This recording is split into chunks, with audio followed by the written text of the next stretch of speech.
اللہم صلی علی سیدنا و مولانا محمد وعلی آلہ و صحبہ وبارک وسلم۔ بسم اللہ الرحمن الرحیم۔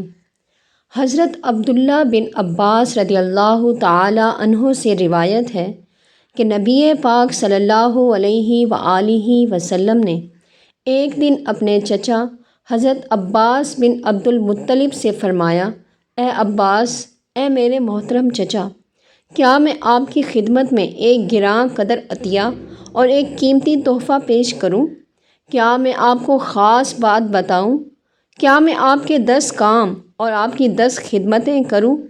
یعنی آپ کو ایک ایسا عمل بتا دوں جس سے آپ کو 10 عظیم الشان فائدے حاصل ہوں، اور وہ ایسا عمل ہے کہ جب آپ اس کو کریں گے تو اللہ تعالیٰ آپ کے سارے گناہ معاف فرما دے گا، اگلے اور پچھلے بھی، پرانے اور نئے بھی، بھول چوک سے ہونے والے بھی اور دانستہ ہونے والے بھی، صغیرہ اور کبیرہ بھی، ڈھکے چھپے بھی اور اعلانیہ ہونے والے بھی، اور وہ عمل صلاۃ التسبیح ہے۔ میرے چچا، اگر آپ سے ہو سکے تو روزانہ یہ نماز پڑھا کریں، اور اگر روزانہ نہ پڑھ سکیں تو جمعہ کے دن پڑھ لیا کریں، اور اگر آپ یہ بھی نہ کر سکیں تو سال میں ایک دفعہ پڑھ لیا کریں، اور اگر یہ بھی نہ ہو سکے تو کم از کم زندگی میں ایک بار ہی پڑھ لیں۔ احادیث مبارکہ میں صلاۃ التسبیح کا بڑا ثواب آیا ہے، اس کے پڑھنے سے بہت زیادہ ثواب ملتا ہے۔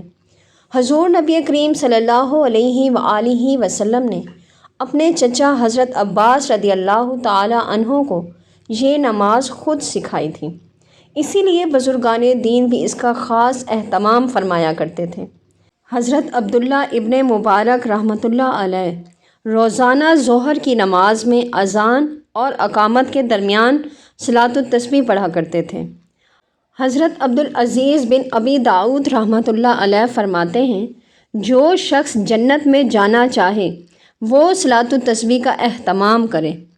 حضرت ابو عثمان خیری رحمۃ اللہ علیہ فرماتے ہیں، مصیبتوں اور غموں سے نجات کے لیے میں نے صلاۃ التسبیح سے بڑھ کر کوئی عمل نہیں دیکھا۔ بعض بزرگوں کا فرمان عالی شان ہے کہ اتنی فضیلت معلوم ہونے کے بعد بھی کوئی یہ نماز نہ پڑھے تو اس سے ظاہر ہوتا ہے کہ وہ دین کی کوئی عزت نہیں کرتا۔ استغفر اللہ۔ صلاۃ التسبیح پڑھنے کا طریقہ انتہائی سادہ اور آسان ہے۔ سب سے پہلے ایک ساتھ 4 رکعتوں کی نیت باندھیں اور یہ نیت کریں، میں نے ارادہ کیا کہ 4 رکعت نماز صلاۃ التسبیح پڑھوں، یا دل میں خیال کر لیں، زبان سے کہنا بھی ضروری نہیں۔ اس کے بعد تکبیر تحریمہ کہہ کر ہاتھ باندھ لیں اور ثنا پوری پڑھیں۔ ثنا پڑھنے کے بعد 15 مرتبہ تیسرا کلمہ پڑھنا ہے، سبحان اللہ والحمد للہ ولا الہ الا اللہ واللہ اکبر۔ جب 15 مرتبہ یہ کلمہ یہاں تک پڑھ لیں تو پھر اعوذ باللہ اور بسم اللہ پڑھ کر سورہ فاتحہ پڑھیں، اور کوئی سی بھی سورت پڑھنے کے بعد حالت قیام میں ہی 10 مرتبہ پھر سے یہی تیسرا کلمہ پڑھنا ہے، سبحان اللہ والحمد للہ ولا الہ الا اللہ واللہ اکبر۔ جب 10 مرتبہ یہ کلمہ پڑھ لیں تو پھر رکوع میں جائیں، اور رکوع کی تسبیح سبحان ربی العظیم 3 مرتبہ پڑھنے کے بعد 10 مرتبہ حالت رکوع میں ہی تیسرا کلمہ پڑھنا ہے، سبحان اللہ والحمد للہ ولا الہ الا اللہ واللہ اکبر۔ جب 10 مرتبہ یہ کلمہ پڑھ لیں تو پھر رکوع سے اٹھ کر سمیع اللہ لمن حمیدہ اور ربنا لک الحمد کے بعد 10 مرتبہ پھر تیسرا کلمہ پڑھنا ہے، سبحان اللہ والحمد للہ ولا الہ الا اللہ واللہ اکبر۔ جب 10 مرتبہ یہ کلمہ پڑھ لیں پھر سجدے میں جا کر سجدے کی تسبیح پڑھنی ہے، سبحان ربی الاعلیٰ۔ 3 مرتبہ تسبیح پڑھنے کے بعد اس کے بعد 10 مرتبہ پھر سے تیسرا کلمہ پڑھنا ہے، سبحان اللہ والحمد للہ ولا الہ الا اللہ واللہ اکبر۔ جب 10 مرتبہ یہ کلمہ پڑھ لیں تو پھر سجدے سے اٹھ کر بیٹھ جانا ہے۔ دونوں سجدوں کے درمیان بیٹھنے کو جلسہ کہتے ہیں۔ جلسے میں بیٹھ کر پھر دوبارہ سے 10 مرتبہ یہی تیسرا کلمہ پڑھنا ہے، سبحان اللہ والحمد للہ ولا الہ الا اللہ واللہ اکبر۔ جب 10 مرتبہ یہ کلمہ پڑھ لیں تو پھر دوسرے سجدے میں چلے جانا ہے، اور اسی طرح سجدے کی تسبیح 3 مرتبہ پڑھنے کے بعد پھر 10 مرتبہ یہی تیسرا کلمہ پڑھنا ہے۔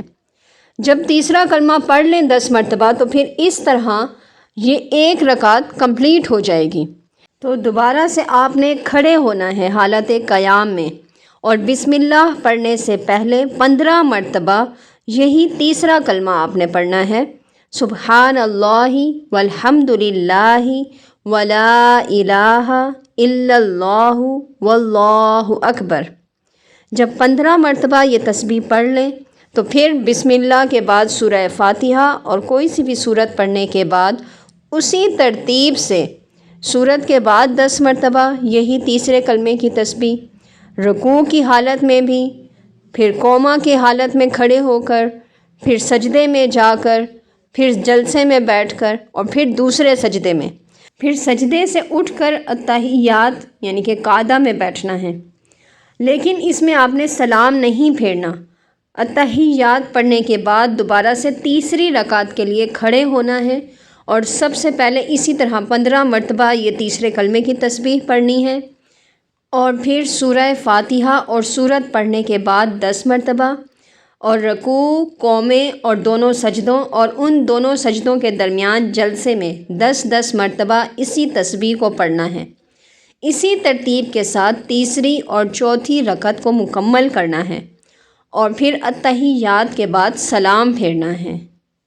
اس طرح ہر رکعت میں 75 مرتبہ اور چاروں رکعت میں 300 مرتبہ اسی تیسرے کلمے کی تسبیح کو پڑھنا ہے۔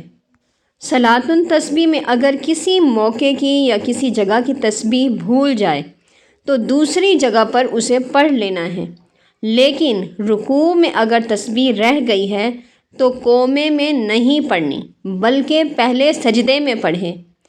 اسی طرح سجدے کی جو تسبیح رہ گئی ہے وہ تسبیح جلسے میں نہ پڑھیں۔ جلسہ یعنی دونوں سجدوں کے درمیان بیٹھنے کی حالت، اس وقت نہ پڑھیں بلکہ دوسرے سجدے میں پڑھیں، کیونکہ قوما رکوع کے بعد اور جلسہ مختصر رکن ہے، ان میں پڑھے گا تو طوالت ہو جائے گی جو ان کی وضع اور ہیئت کے خلاف ہے۔ وما علینا الا البلاغ المبین۔